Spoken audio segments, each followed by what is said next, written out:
우리는 지난 2년여 동안에 고린도 전후서를 통해서 고린도 교회에 대해서 함께 배우고 또 함께 생각해 보았습니다. 고린도 교회는 문제가 많은 교회였지만 하나님은 고린도 교회를 포기하지 않으셨습니다.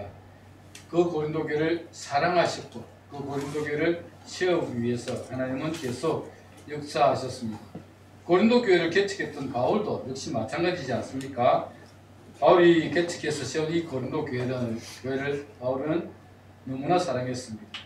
비록 바울을 배척하고 또 바울이 가지고 있는 그 사도권을 부정했지만 바울은 그럼에도 불구하고 그 고린도 교회를 사랑하며 끝까지 그 고린도 교회가 굳게 설 수 있도록 세 차례의 편지를 보내어서 그 교회를 믿음 위에 굳게 세울 수 있도록 도와주었고 또 기도하며 그 교회를 세워갔던 바울 사도의 모습들을 우리가 살펴보았습니다. 그 사랑을 받은 만큼 고린도 교회도 문제들이 잘 해결되고 그리고 그 고린도 교회가 잘 세워져 갔던 것을 우리가 살펴보았습니다. 하나님은 지상의 교회를 사랑하십니다. 비록 부족하고 연약하지만 하나님의 교회이기 때문에 하나님은 포기하지 않으시고 늘 지키시고 인도하여 주십니다. 하나님은 우리 민남교회도 사랑하십니다. 자신의 아들을 내어주시기까지 사랑하셨고 그 아들 예수 그리스도께서 친히 교회의 머리가 되셔서 우리 민남교회를 이끌어가고 계십니다. 주님의 몸된 우리 민남교회가 하나님께서 기뻐하시는 아름다운 교회로 잘 성장해 가도록 우리가 말씀에 늘 순종하며 하나님의 뜻을 이루는 그런 교회가 되기를 바랍니다. 아멘. 오늘부터는 우리가 히브리서를 살펴볼 것입니다. 고린도 전서나 후서 같은 경우는 특정 교회, 고린도 교회에 보내는 편지였는데 그런데 히브리서는 특정 교회나 특정 개인에게 보내는 편지가 아니었습니다. 이 히브리서는 히브리 사람들, 즉 유대인들을 대상으로 그들에게 보내는 편지인데 어떤 특정 지역에 있는 사람이 아니라 유대인, 그러니까 히브리인들에게, 히브리인 여러 다수들에게 보내는 편지로서 여기서 히브리서에서 말씀하고 있는 것은 예수 그리스도 그는 누구인가 가 주제입니다. 즉 히브리인들 유대인들에게 예수님에 대해서 소개해주고 싶은 겁니다. 예수님이 어떤 분이신지를 보여주고 싶은 겁니다. 그래서 히브리서를 통해서 이 히브리서 기자가 예수님에 대해서 여러 비유들을 통해서 말씀을 하시면서 예수 그리스도는 이런 분이시다 이런 것을 보여주고 있는 것입니다. 그래서 우리가 올해 마지막과 내년을 우리가 살펴보면서 예수님 그분이 누구신지를 우리가 좀 히브리적인 관점에서 히브리인들의 사고에 의해서 살펴보았으면 좋겠습니다. 여러분은 이것을 들을 때 나는 히브리인이다, 나는 유대인이다 라고 생각을 하시고 한번 들어보시면 그 유대인들에게 히브리인들에게 예수 그리스도를 어떻게 소개해 주는지를 오늘 우리가 본문 이 히브리서를 통해서 알게 될 것입니다. 그래서 여러분 복음이 뭡니까? 복음은 예수 그리스도죠. 하나님께서 하나밖에 없는 독생자 예수 그리스도를 우리 위해 내어주셨고 그분이 십자가에 달려 죽으심으로 우리 모든 죄가 사함을 받았고 그분이 부활하심으로 말미암아서 우리 부활의 첫 열매가 되셨고 장차 우리도 부활의 소망을 가지고 살아가게 될 것이다. 이게 복음입니다. 복음. 예수 그리스도 그분이 복음입니다. 그래서 마태, 마가, 누가, 요한복음 이 복음서들은 다 예수님에 대해서 예수님에 대해서 소개하고 있는 내용들입니다. 히브리서도 어찌 보면 유대인들에게 예수님을 소개하고 있는 복음서다 이렇게 볼 수도 있다는 것입니다.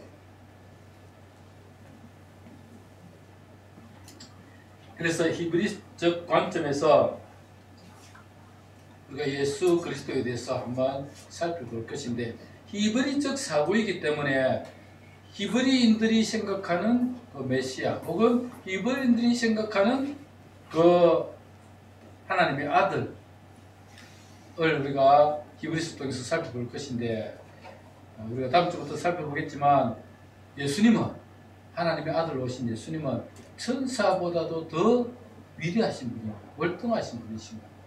그분은 어떤 제사장보다도 더 위대하게 사역을 잘 감당하셨고, 대제사장, 한 분밖에 없는 대제사장으로 이 땅에 오셔서 지금까지 있었던 그 모든 대제사장보다도 가장 어떤 데는 대제사장으로 그분은 오셨다. 그런데 히브리인들에게 말씀하기 위해서 예수님을 이렇게 설명을 하고 있는 것입니다. 앞으로 우리가 계속해서 그런 것들을 살펴보게 될 것입니다.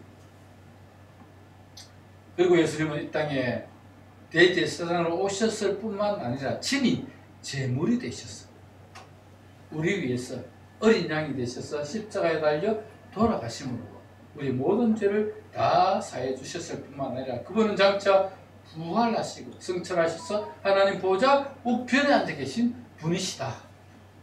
이런 부분들을 히브리인들에게 말씀하고 싶어서 이 예수님을 그렇게 소개하고 있는 것입니다. 이 히브리서의 저자는 정확하게 누구인지 아직 밝혀지지 않고 있습니다. 그래서 저자는 이상이다, 그렇게 보통 이야기를 합니다. 뭐 바울이다, 또 대저 중 한 명이다, 누구다, 뭐 그렇게 이야기는 하지만, 그런데 정확하게 누구다라고 우리가 말하기는 좀 힘듭니다. 그래서 저자는 이상이지만, 그러나 수신자는 분명하죠. 수신자가 누구라고요? 누구에게 보낸다고요?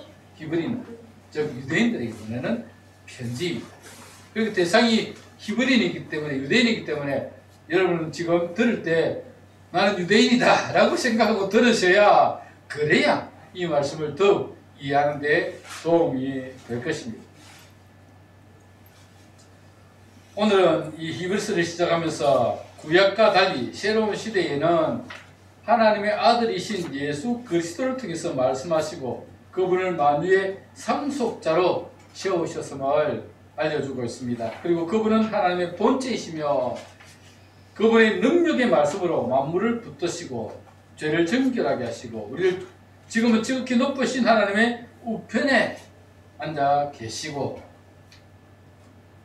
계신다는 것을 히브리서 기자가 증거하고 있습니다. 오늘 본문을 통해서 히브리서 기자가 전해주는 새로운 시대의 역사하시는 예수님에 대해서 우리가 한번 살펴보도록 하겠습니다. 예수님이 하신 비유 가운데 포도원 농부의 비유가 있습니다. 어떤 한 집에 집주인이 포도원을 잘 가꾸었습니다. 들판을 다 다듬고 개간을 해서, 그래서 거기 포도나무를 다 심어놨어요. 포도나무를 심어놓고는 그 포도나무에 짐승들이 올 수 없도록 울타리까지 다 쳤습니다. 그리고 망대까지 세웠습니다. 혹시라도 나쁜 짐승들이 와서 포도원을 해칠까 싶어서 망대까지 다 세워 놓았습니다. 거기다가 이제 포도를 수확하면 포도즙을 짜야 되지 않습니까? 포도주를 만들기 위해서 즙을 짜야 되기 때문에 즙 짜는 틀까지도 다 마련해 두었습니다. 모든 것을 다 준비한 이후에 이 주인은 농부들에게 이 포도원을 맡겼습니다. 내가 당신들에게 이 포도원을 맡겨둘 테니까 당신들이 이 포도원을 잘 가꾸어서 농사를 지어서 당신들이 농사 지은 것을 먹고 그 일부를 세금으로 나에게 내면 된다. 그러니까 내가 다 만들어 놨으니까 포도나무도 다 심어 놨고 울타리도 다 쳐놨고 망대도 다 설치해 놨고, 그래서 이제 너희들이 포도 농사만 잘 지어서 그래서 포도 수확을 하면 세만 나에게 주면 된다 하고는 주인은 타국으로 떠났습니다. 드디어 포도원에 포도 과일을 수확할 시기가 다가왔습니다. 그래서 주인이 종을 보냈습니다. 종을 보내서 이제 수확할 때가 되었으니까 나에게 새로 주기로 약속했던 그 새를 나에게 달라. 그렇게 종을 보냈는데 그 포도원을 맡았던 농부들이 어떻게 했느냐면 새를 주기 싫었어. 내가 열심히 일을 해서 이렇게 거두었는데 새 주기 싫다. 그래서 종들을 때렸어. 어떤 종들은 죽이고 어떤 종들은 돌로 쳐서 그래서 상처를 입혔다. 그렇게 성경은 말씀을 하고 있습니다.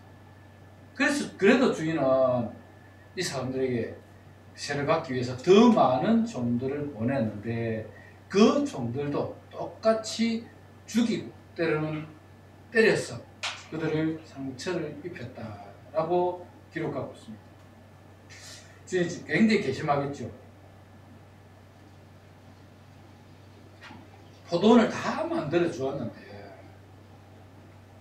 울타리까지 치놓고 망대까지 씌워놓고 포도즙을 짜는 틀까지 다 마련해 주었는데 이 새를 안 바치다니. 그래도 이 주인은 아마 종들을 보내서 그런 것 같아. 내 아들을 보내면 내 아들은 존대할 것이다 라고 생각하고 자기 아들을 보내었습니다.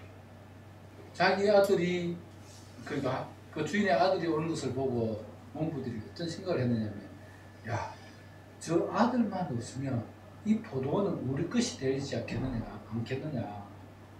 저 아들을 죽여버리자.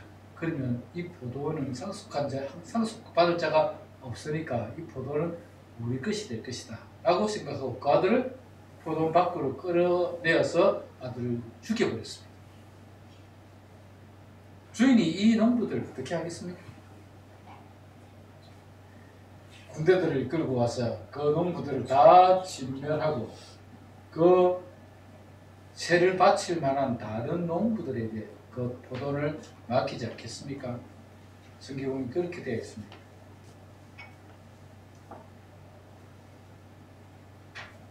예수님께서 이 비유를 하시는데 여기서 포도원 주인은 누굽니까? 하나님입니다. 하나님. 그리고 그 아들은 누굽니까? 예수님입니다. 그리고 그 종들은 누굽니까? 많은 선지자들. 구약의 많은 선지자들을 하나님께서는 보내셨습니다. 이스라엘 백성들에게. 그 농부들은 이스라엘 백성들입니다. 그 이스라엘 백성들에게 많은 선지자를 보내서 그들이 하나님께로 돌아오라. 회개하고 돌아오라. 그렇게 말씀하셨는데 이스라엘 백성들은 그 선지자를 박해했습니다. 핍박했습니다. 죽이기도 했습니다. 더 많은 선지자를 보냈지만 그 선지자들을 박해하고 죽였습니다. 이 아버지가 하나님께서 마지막으로 내 아들은 존대하리라 생각하고 아들을 보냈는데 어떻게 했습니까? 이스라엘 백성들이 그 아들을 잡아다가 십자가에 못 박아 죽였습니다.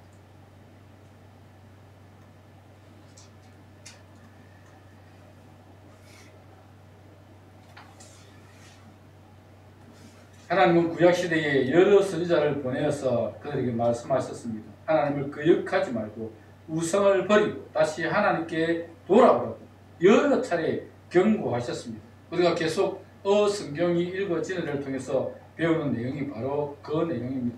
지금 우리가 배우고 있는 게 바로 이제 열왕기상하를 넘어서서 선지서에 들어가게 될 것입니다. 선지서에 들어가게 될 것인데 계속해서 선지자들을 보내시면서 하나님께서는 돌아오라. 우상을 버리고 하나님께로 돌아오라. 그렇게 경고하고 계십니다. 수많은 선지자들을 북이스라엘과 남유다에 보내시면서 하나님의 말씀을 전하였습니다. 그들을 경고하시면서 돌아오라고 하셨습니다. 그러나 그들은 듣지 않았습니다. 마지막 그 아들 독생자 예수 그리스도를 보내기로 결심하면서 내 아들은 존대하리라 라고 생각하며 아들을 보냈지만 그 아들마저 순종하지 않았습니다. 그리고 도리어 그에게 죄를 씌워서 십자가에 죽이고 말았습니다. 오늘 본문 1절 2절을 보시면 예수님께서 하신 비유를 잘 설명해 주는 말씀인 것 같습니다. 1절 2절을 한번 보시기 바랍니다. 옛적의 선지자를 통하여 여러 부분과 여러 모양으로 우리 조상들에게 말씀하신 하나님이 이 모든 날 마지막에는 아들을 통하여 우리에게 말씀하셨으니 이 아들을 만유의 상속자로 세우시고 또 그로 말미암아 모든 세계를 지으셨느니라. 이렇게 말씀하고 있습니다. 여기 옛적에라고 하는 말은 언제입니까? 구약시대. 구약시대. 구약시대 때는 하나님께서 여러 선지자들을 여러 부분과 여러 모양으로 이스라엘 백성들에게 보내었습니다. 그들에게 말씀하셨습니다. 이스라엘 백성들에게 많은 선지자를 보내서 말씀하셨습니다. 구약 성경에 선지서가 몇 권입니까? 17권입니다. 17권. 대선지서 5권. 대선지서가 뭡니까? 이사야, 예레미야, 예레미야, 에스겔, 다니엘. 이 대선지서 5권. 또 소선지서는 몇 권? 12권. 12권. 호세아, 요엘, 아모스, 오바댜, 요나, 미가, 나움, 하박국, 스바냐, 학개, 스가랴, 말라기. 12권. 이 선지서들을 통해서 계속 하나님께서는 이스라엘 백성들에게 말씀하셨습니다. 이 17권의 선지서 외에도 구약 성경에는 수많은 선지자들의 이름이 나옵니다. 대표적인 선지자가 누굽니까? 엘리야, 엘리사 같은 선지자죠. 엘리야와 엘리사와 같은 선지자들이 활동을 하였습니다. 그뿐만 아니라 많은 선지자들이 이름이 나오는데 엘리 선지자도 나오고 사무엘 선지자도 나옵니다. 이 수많은 선지자들 하나님께서 보내셔서 시대마다 그들에게 필요한 말씀들을 주셨습니다. 그 선지를 통해 들은 하나님의 말씀을 깨닫고 회개하고 하나님께 돌아올 때는 하나님께서 구원의 역사를 그들에게 베풀어 주셨습니다. 그러나 끝까지 회개하지 않고 불순종하며 우상을 섬기고 하나님이 보내신 선지자들을 박해하고 그 말씀을 무시하고 그들의 말씀에 따르지 않을 때는 하나님께서 그들에게 진노하셨습니다. 이스라엘의 역사를 보면 너무나 잘 이해할 수 있지 않습니까? 북이스라엘이 하나님을 떠나 우상을 섬기며 범죄했을 때 북이스라엘 선지자를 보냈죠. 북이스라엘 선지자 3명이 있었습니다. 호세아, 아모스, 요나 같은 선지자를 보내어서 그래서 그 선지자를 통해서 북이스라엘에게 하나님께서는 너희가 이 우상을 버리고 하나님께로 돌아오라. 돌아오는 길만이 살 길이다. 그렇게 경고했음에도 불구하고 그들은 돌아오지 않았습니다. 그들은 아합의 길을 따랐습니다. 바알의 길을 따랐습니다. 우상 숭배하며 살았습니다. 결국 어떻게 됐습니까? 북이스라엘은 아수르에 의해서 망했습니다. 나라가 완전히 국권을 잃어버리고 망했습니다. 남유다는 어땠습니까? 남유다는 아합과 사도를 맺습니다. 아합과 사도를 맺어서 요람이 북이스라엘의 아달랴 그 공주를 데려와서 아합의 딸을 데려와서 그래서 결혼을 시키니까 그 아달랴가 북이스라엘 바알 선지자들을 데리고 오고 온 나라에 바알을 숭배하며 바알을 섬기도록 만들었습니다. 하나님께서는 범죄한 그 이스라엘 백성들에게 많은 선지자를 보내서 돌아오라 경고했습니다. 북이스라엘 3명을 빼고도 여러분 14명의 선지자가 남유다에서 활동하면서 그 남유다 이스라엘 백성들에게 돌아오라 경고했음에도 불구하고 그들은 돌아오지 않았습니다. 결국 어떻게 됐습니까? 남유다도 바벨론에 의해서 멸망당해서 북쪽 남쪽 다 이제는 나라가 국권을 잃어버리고 자기들의 힘으로 자기들의 주권으로 그 나라를 이끌어갈 수 없는 상태가 되고 말았습니다. 결국 선지자들의 그 말씀은 말라기 선지자를 통해 마지막으로 끝을 맺습니다. 그리고는 긴 침묵의 기간이 시작됩니다. 400년 동안 하나님의 말씀이 없었습니다.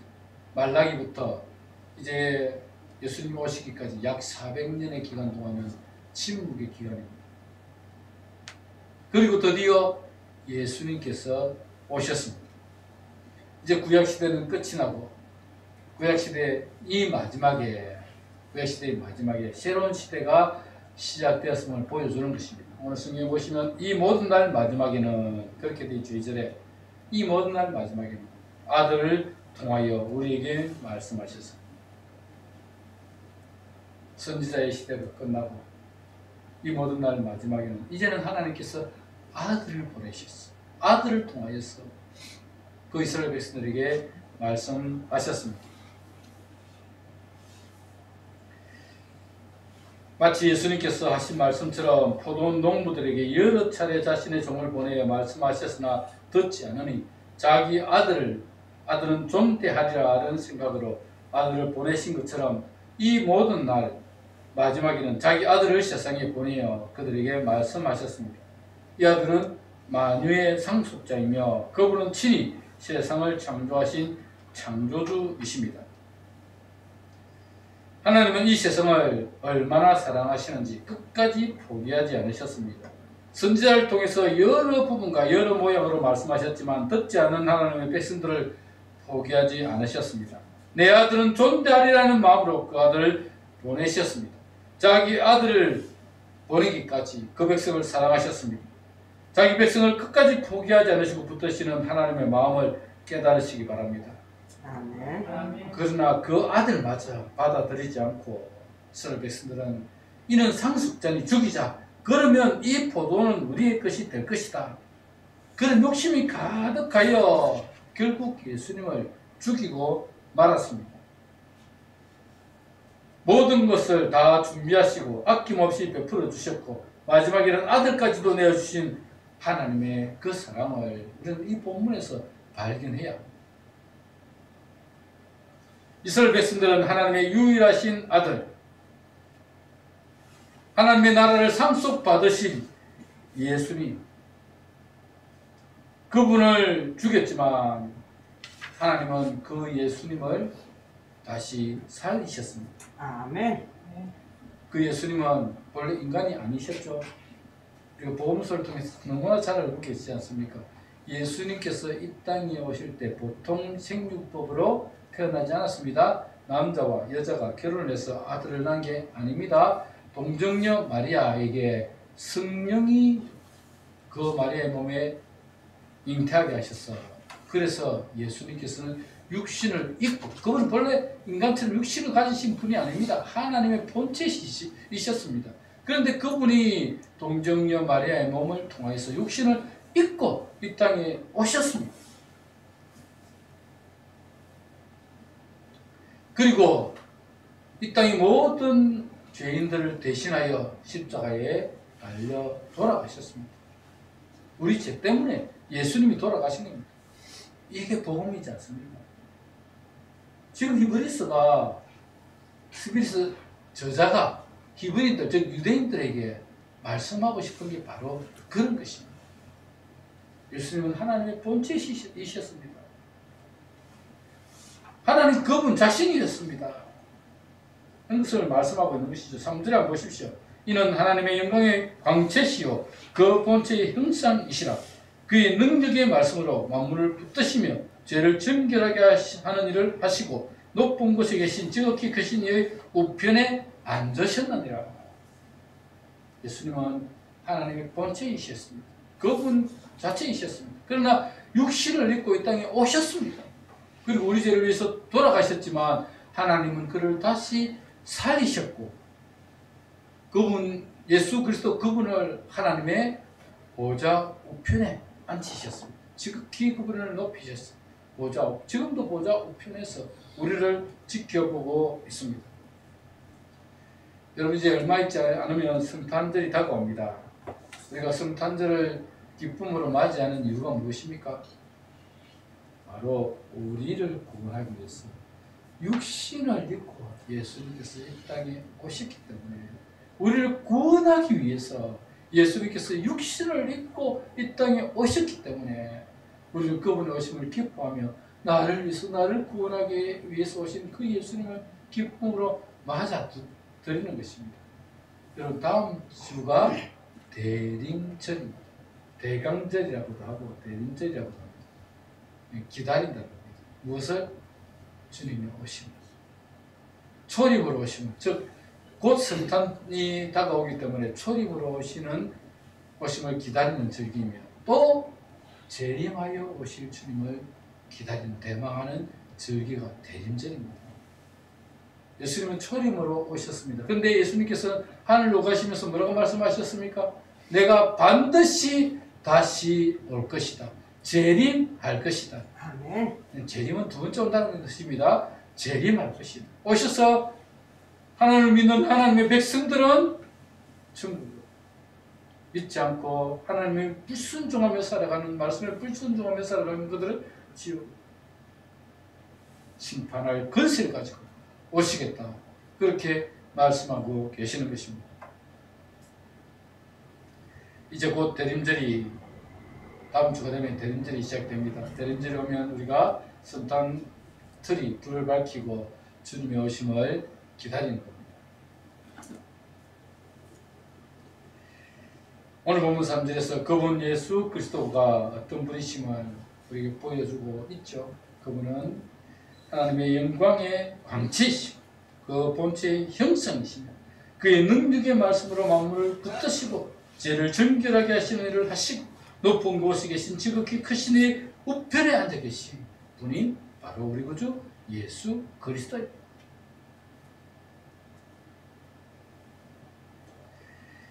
이브리서는 유대인 기독교인들을 위해서 기록된 말씀이라고 말씀을 드렸습니다. 유대인들은 예수님이 하나님의 아들이심을 믿지 않았습니다. 유대인들도 메시아를 기다리고 있었습니다. 유대인들이 기다리는 메시아는 누구였습니까? 지금 유대인들이 로마의 압제에서 고난을 당하고 어려운 가운데 나라를 잃어버리고 힘든 나라들을 보내고 있었습니다. 메시아가 오셔서 우리를 이 로마의 압제에서 구원하여 주시고 다시 다윗 시대처럼 이 이스라엘이라는 나라를 위대하게 세워줄 것이다 라고 기대하고 있었습니다. 그런데 예수님께서 오셔서 어떻게 하셨습니까? 연약한 모습으로 오셨습니다. 그리고 가난하고 불쌍한 사람들의 친구가 되어 주셨습니다. 그들을 위해서 하셨습니다. 그리고는 마지막에 십자가에 달려 돌아가셨습니다. 그분이 어떻게 하나님의 아들이 될 것인가? 그분이 어떻게 메시아인가? 라고 이스라엘 백성들은 의문을 가질 수밖에 없었습니다.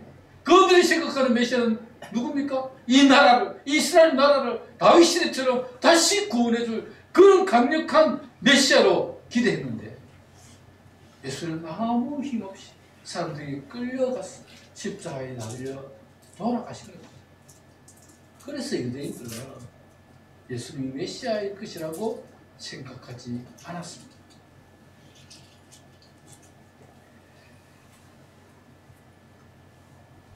그뿐만 아니라 이 유대인들은, 유대 지도자들은 예수님이 자기들에게 항상 걸림돌이 되었습니다. 왜냐하면 이 유대 지도자들은 당시에 로마 총독과 그리고 헤롯 가문, 헤롯 그때 당시에 헤롯이 왕이지 않습니까? 이스라엘 다스리는 왕이었습니다. 그 헤롯 가문과 결탁을 해가지고 많은 이익을 취하고 있었습니다. 성전에서 여러분 성전세를 받고 또 성전에서 짐승을 팔고 성전에서 그 제사를 드리기 위한 제물들을 그들이 팔 때 엄청난 부당한 이득을 취하였습니다. 이렇게 세 속에 세상 나라 즉 로마 총독과 또 유대 나라의 유대 나라를 다스리던 헤롯 가문과 결탁을 해가지고 그들은 많은 돈을 벌고 있었는데 거기에 예수님께서 오셔서 예수님께서 자기들의 일을 방해했습니다. 성전에서는 성전을 청결하게 하셨습니다. 돈 바꾸는 사람들의 상을 엎으시고 비둘기 파는 사람들을 비둘기를 쫓아내시고 짐승들을 다 쫓아내시며 내 집은 만민의 기도하는 집이라 칭하기를 너희가 강도의 수구를 만들었다 라고 하면서 예수님께서 성전을 청결하게 하시니까 자기들이 그 이익을 받으려고 만들어 놓은 그곳을 예수님께서 이렇게 하시니까 자기들의 이익이 감소될 수밖에 없었습니다. 그리고 가난하고 어려운 사람들의 친구가 되셔서 그들을 위로하시고 그러니까 많은 사람들이 예수님을 따라다니면서 예수님을 우리를 보고 칭송하고 예수님을 쫓아다녔습니다. 자기 이익이 감소하고 인기가 예수님에게 빼앗기게 되니까 오히려 이 유대 지도자들은 예수님을 미워해서 그 예수를 죽여야 되겠다. 제거해야 되겠다. 제거의 대상이 될 뿐이었습니다. 그래서 예수님에게 신성모독이라는 죄를 씌워서 십자가에 못 박아 죽였습니다. 지금도 많은 사람들이 예수님을 자신의 이익의 수단으로 생각을 합니다. 예수님을 믿으면 복 받는다더라. 예수님을 믿으면 나쁜 짓도 안 하고 착해진다더라. 예수님을 믿으면 건강해진다더라. 예수님을 믿으면 장사도 잘 되고 돈도 많이 번다더라. 그 이유 때문에 교회에 나온 사람들이 많습니다. 물론 이들이 하는 이야기가 틀린 말은 아닙니다. 예수님을 믿으면 하나님이 복을 주시고 착하게 살아가게 하시고 건강과 물질의 복도 주십니다. 그러나 이것이 예수 믿는 목적이 되면 안 됩니다. 우리가 예수님을 믿으면 하나님이 복을 주시고 착하게 살아가게 하시고 건강과 물질의 복도 주시지만 우리가 예수를 믿는 목적은 우리의 신분이 변화되어 하나님의 자녀가 되고 하나님의 자녀로 하나님과 함께 하나님의 나라를 세워가기 위함입니다. 우리의 소속은 이 세상이 아닙니다. 우리의 소속은 영원한 하나님의 나라이며 우리가 예수님을 믿음으로 영접한 후에는 우리에게 하나님께서 그 나라를 하나님의 나라를 상속하여 주십니다. 아멘. 우리는 장차 영원한 하나님의 나라에서 주님과 더불어 영원토록 살아가게 될 것입니다.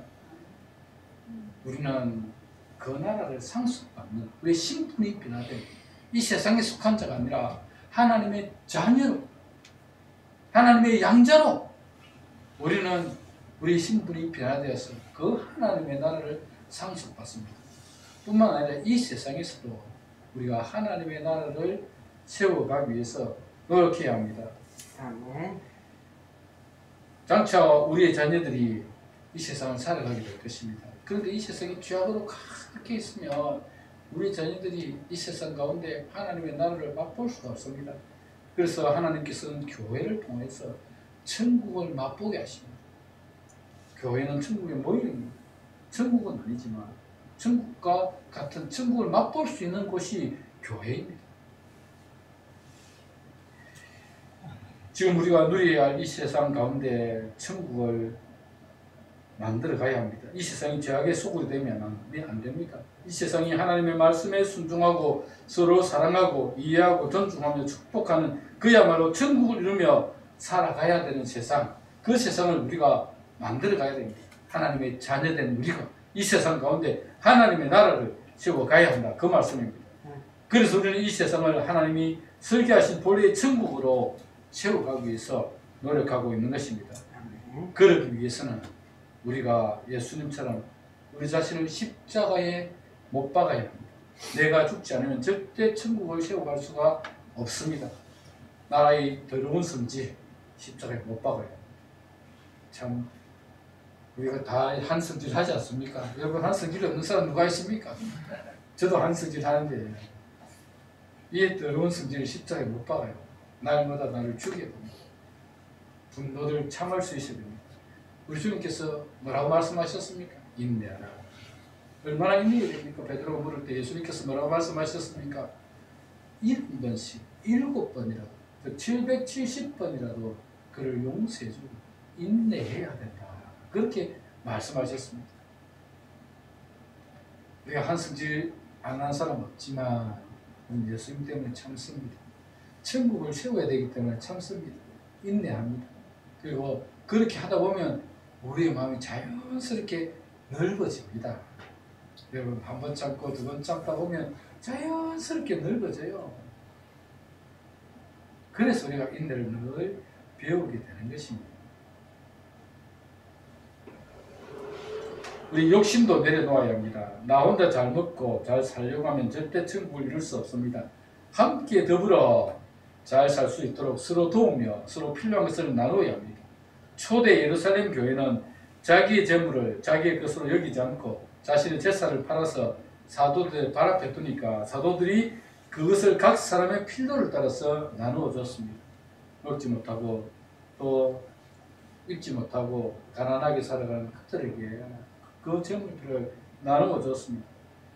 나 혼자가 아니라 우리 모두가 행복하게 살아갈 수 있도록 서로 협력하고 도와야 합니다. 천국은 이렇게 나 혼자 잘 먹고 잘 사는 곳이 절대로 아닙니다. 함께 잘 사는 곳입니다. 함께 협력하여 함께 도와주고 함께 아름답게 세워가는 것이 교회이고 천국입니다. 마지막으로 성경은 겸손도 강조하고 있습니다. 내가 높아지려 가면 절대 천국을 이룰 수 없습니다. 나를 낮추는 겸손한 자세가 천국에서는 기본입니다. 교회는 내가 나를 높이는 것이 아닙니다. 낮은 곳에서 섬길 때 다른 사람이 나를 인정해 주는 것이며 가장 낮은 곳으로 내려가신 주님처럼 낮은 곳에서 섬길 때 하나님이 인정해 주는 그곳이 바로 교회입니다. 그래서 교회는 직분을 가질수록 더욱 겸손해야 하고 낮은 곳에서 섬길 수 있어야 합니다. 교회를 오래 다닐수록 더 낮은 곳에서 섬길 줄 아는 겸손한 자세가 필요하다는 것입니다. 사랑하는 여러분, 하나님은 자기 하나밖에 없는 독생자를 이 세상에 보내어 세상을 섬기게 하셨습니다. 우리도 하나님의 자녀로 신분이 바뀌었다면 주님처럼 낮은 곳에서 섬길 수 있어야 할 것입니다.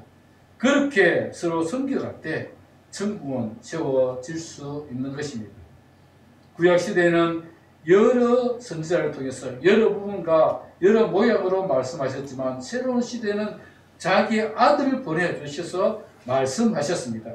우리 구주 예수님의 섬김으로 이 세상에 교회가 세워지고 하나님의 나라가 확장되어 가는 것처럼 우리도 주님을 닮은 섬기는 제자의 삶을 살아가야 합니다. 우리 민안교회가 그렇게 예수님 닮은 낮은 곳에서 섬길 줄 아는 나의 욕심을 버리고 함께 더불어 잘 살아가려고 노력하는 그런 주님 닮은 제자의 모습을 가질 수 있어야 합니다. 그럴 때에 우리 민안교회가 천국을 맛볼 수 있는 곳입니다. 사랑하는 여러분, 우리 주님께서 이 세상에 오셔서 자신의 전부를 내어주셨던 것처럼 가장 낮은 곳에서 섬겼던 것처럼 저와 여러분이 낮은 곳에서 섬기며 서로 사랑하며 서로 아름다운 교제를 나누는 이곳에 이 민안교회가 천국을 맛보는 교회가 되기를 주님의 이름으로 축복합니다. 아멘. 말씀을 기억하면서 함께 기도하도록 하겠습니다. 기도할 때 하나님, 우리가 이 땅을 살아